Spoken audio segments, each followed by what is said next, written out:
نحمدہ و نصلی علی رسولہ الکریم، اما بعد۔ صدر انجمن، اساتذہ کرام، اسلامی دوستوں اور ساتھیوں، آج کی اس انجمن میں میری تقریر کا عنوان ہے رسول اکرم صلی اللہ علیہ وسلم سے محبت۔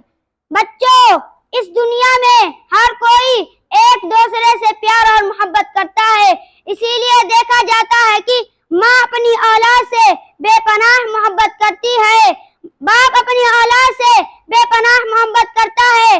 یہی نہیں بلکہ جانور بھی اپنے بچوں سے کافی لاڈ پیار کرتے ہیں۔ پیارے بچوں، پیارے رسول صلی اللہ علیہ وسلم سے محبت کرنا ایمان کی علامت ہے، کیونکہ جو شخص آپ صلی اللہ علیہ وسلم سے محبت کرے گا، قیامت کے دن آپ صلی اللہ علیہ وسلم کے ساتھ ہوگا اور جنت میں آپ صلی اللہ علیہ وسلم کے ساتھ رہے گا۔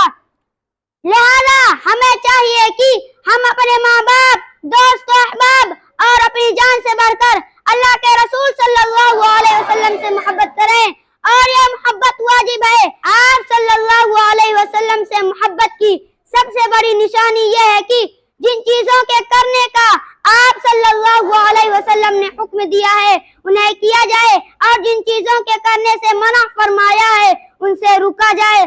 اللہ تعالی ہم سب کو اپنے پیارے رسول صلی اللہ علیہ وسلم سے محبت کرنے کی توفیق عطا فرمائے، آمین۔